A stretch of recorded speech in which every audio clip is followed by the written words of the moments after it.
Hi, everyone. It's Dr. Verdialis from the Georgia office. So today, I like to pick a subject and start there and let you guys do the questionings that you might want to. So today is about what's on the other side of the rainbow. So what do I mean with that? I mean, a lot of you have been on a very long journey to motherhood, um, a lot of questions. What happens when you actually get pregnant? What happens on the other side of the dream?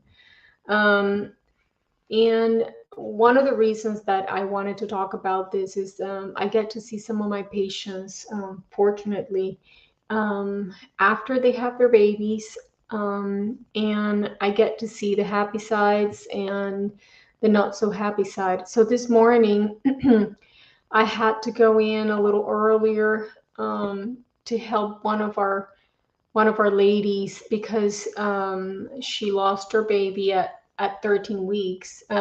So after we had discharged her, there was no heartbeat on her second, when she actually transferred to the obstetrician.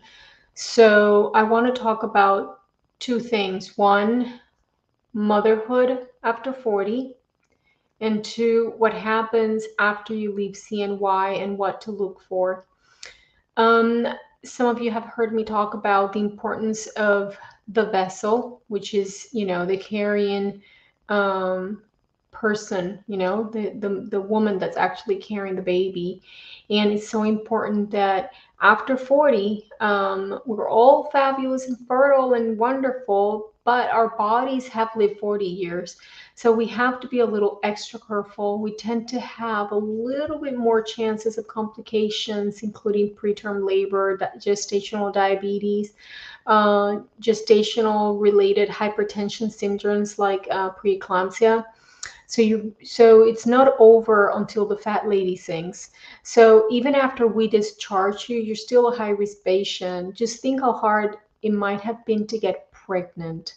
So a lot of times what I see is that as we discharge our patients, um, especially the ones past 40 years, and we took all of this medicine to get you pregnant, and now we just discharge you to your regular obstetrician. And a lot of times they don't have the exposure to high risk pregnancies past 40 achieved by IVF with immunotherapy, and they might remove you from some of the medicine that might have gotten you pregnant and kept you pregnant till you actually were discharged. So we have to be kind of aware of these things.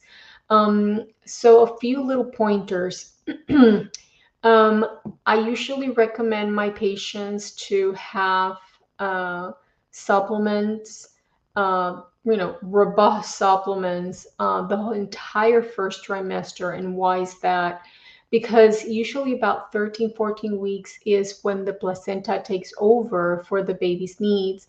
So you really want, even though a lot of times you get discharged from CNY at 10 weeks, you're not out of the danger zone yet. So you really want to support that pregnancy all the way into past that first trimester, and sometimes even past that second trimester. So if you are taking, the fish oil and vitamin D and prenatal and some of the glandular therapy that I put you on, that's why I usually will recommend for you to do it till 12, 14 weeks. Okay. Two, a lot of these pregnancies are achieved through a lot of immunotherapy. So you want to gently slow yourself down. And if you've had a loss at one point, you might want to consider baby aspirin, Lovenox, and even some prednisone into the second trimester. Lovenox sometimes till or some sort of um, anticoagulation until third trimester, even if it's just the baby aspirin. And this is a big, big one, progesterone supplementation past second trimester. Um, Some of the patients that I have co-managed through the years, especially multiples, like when you have two babies in the oven, you want to really support that pregnancy all the way to 36 weeks if you make it. And I've talked about this before, but I can't be emphatic enough about supporting this pregnancy that was achieved through a lot of effort. Now, that's one, right? That's one of the issues that I want to make you aware of. You should be seeing a high risk obstetrician, so a maternal fetal medicine doctor, as well as your obstetrician. And hopefully, I know all of you cannot get access to a obstetrician that's familiar with this type of protocol, but hopefully you will be um, with an OBGYN that is familiar or is open to co-manage your care, especially if you had one of these, difficult to conceive pregnancies past 40. Okay.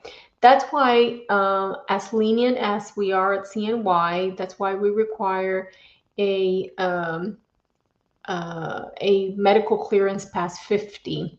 We had a situation earlier this year where we had somebody actually turn 50, um, you know, right between her IVF and her transfers, or her, she was using donor eggs, but and so it's very important that if you are 49, you should go ahead and get those clearance. It's very important that, especially in this age group, not all obstetricians will assume your care.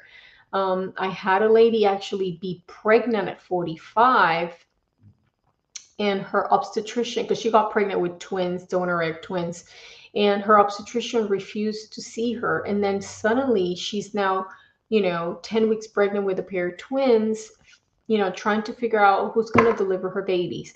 So it is to your advantage, as much as you want to bypass a lot of the things, to one, get your medical clearance. We also had a 52-year-old go into congestive heart failure. Um, because it was too much for her body. She was also pregnant with twins. She ended up unfortunately losing the babies, but you want to get your medical team on board no matter how you look at it. And look, I feel 15. It is a higher risk pregnancy. You want to have your medical team on board, your medical doctor, give you clearance. If you need to see a cardiologist, go through a stress test if that's what's needed. Go ahead and do it. It is to your advantage. We're not trying to punish you.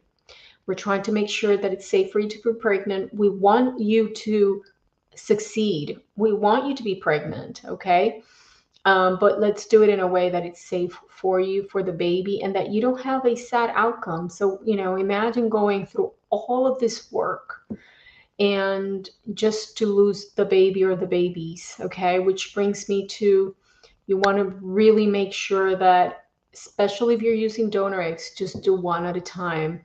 It is already stressful on the body to have one. It is a lot more stressful to have two. And we're already dealing with a population that is at higher risk, like I said, with some of the pregnancy associated complications, especially if there's any predisposition in the family, or within yourself, depending on your size, your weight, your overall health. So we want you to be a healthy mama, because you bring a new life into this world. So you want to be there for your child. You don't want to, God forbid, be disabled or not be able to play with your kid when that child is 12, right? Or go to their games, or enjoy, upbringing that miracle baby, that rainbow baby that you so much seeked out for so long. All right. So you are the vessel, you are the mom. So be on that mom role, be the mom you want for your child. And the mom that you want for your child is healthy, fit, okay, can run, can play, can keep up with that baby. So a lot of us don't really think about what happens after the rainbow. What happens after the rainbow is that you have to be a rainbow mom.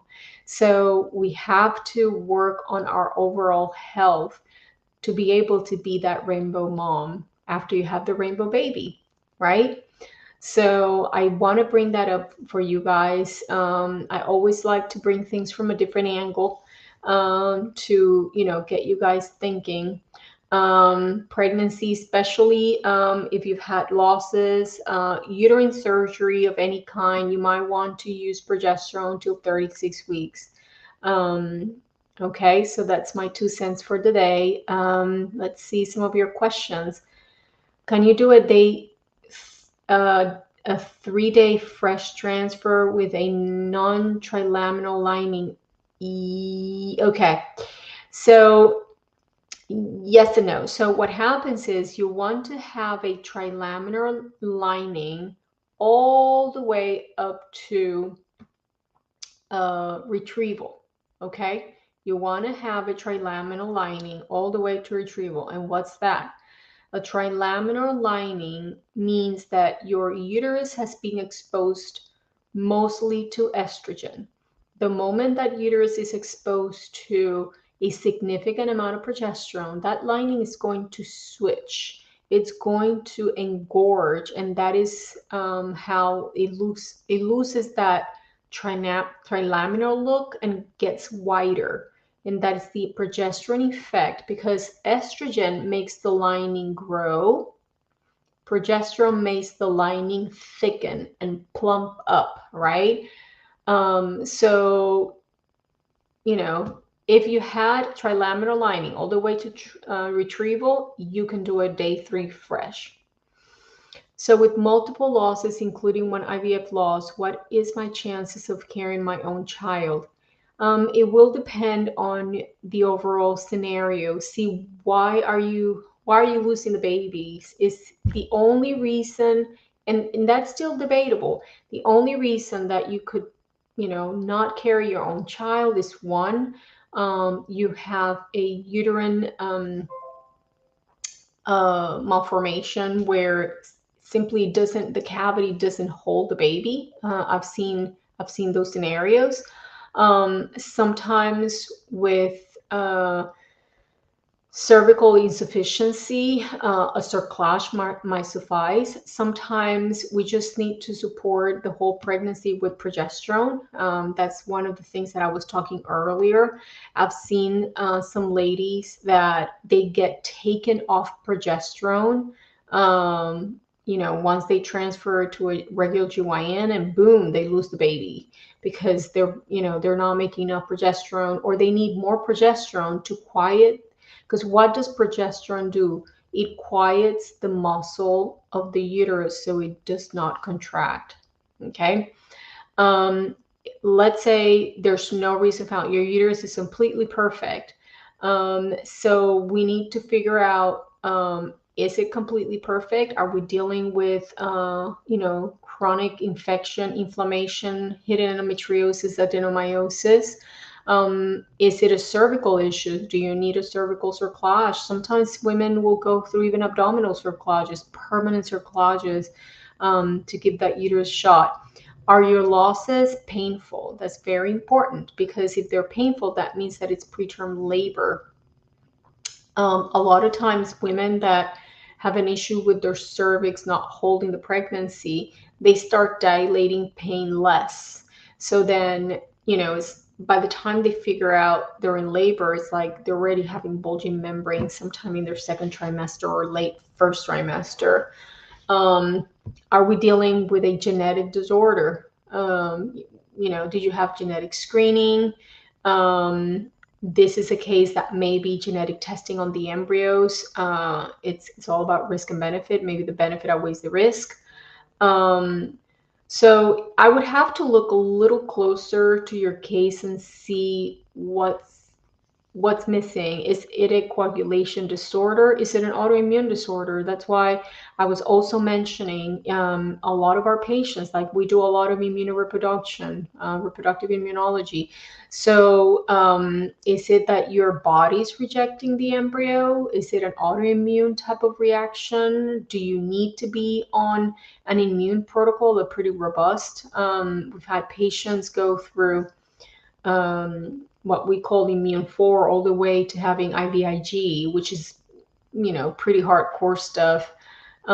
So I would have to see what has been checked, what has been done, and what else do we need to check to make sure that you get pregnant and you stay pregnant all the way to term. Okay? Um, so, this is some of the challenges that I see all the time. And that's why with some of the patients that are my local patients, I tend to co-manage, just because I know I've seen, unfortunately, that, some of us don't get to the other side of the rainbow and, end up losing the pregnancy, or end up losing the pregnancy, after discharge, second trimester or late first trimester. And sometimes that could be preventable. So remember, an IVF pregnancy is not completely 100%. Okay.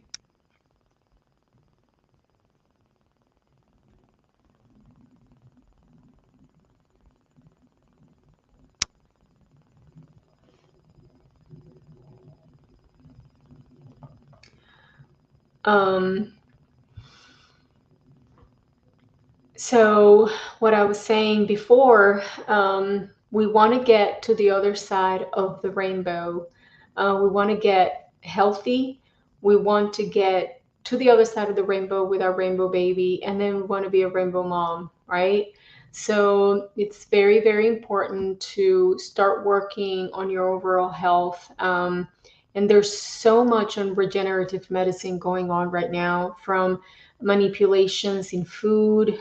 You've heard Dr. Kill talk about what works for him. It works very, very well. I think he looks amazing. I think, he's vibrant, and I mean, he said it, he feels better now than 20 years ago. So that's working well for him. It doesn't work for everybody. There is something called genetic nutrition.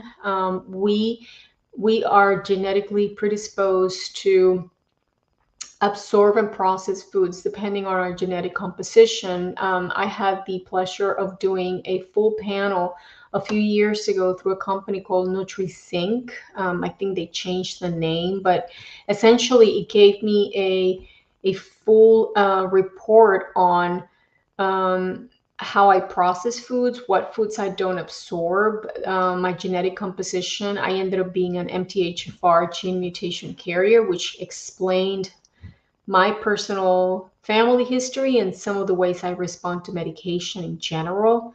There are genes that actually are either predisposing to diabetes or protective. Locally for me, I have a protective gene, but some people, we are very individual, and that's how medicine is going to end up being individual medicine based on what works for you. And we are approaching a place where there's even genetic testing for which medication works for you, what type of nutrition you should have. And all of that together, it's called regenerative medicine, meaning anti-aging. Okay. That area in medicine wants to stay away from that word a little bit, just because anti-aging is associated with cosmetic, even though anti-aging uses regenerative medicine for youthful looking, but it's all part of the same thing. It's about long, youthful living. Okay. And if you're seeking that rainbow baby past 40, you need to work on yourself as well. We don't look past that. It's like, I need to get pregnant. I need to get pregnant. Okay. Now I have the baby. Can I be a rainbow mom? Can I be a rainbow dad? Right. So let's work on that. Let's work on getting you all healthy and ready, not only to have your rainbow baby, but also to be a rainbow parent. Okay. Well, very good. Thank you so much for joining me. I will be here next Wednesday again. If anybody has any particular questions, feel free to reach out, and have a great rest of your week. Bye-bye.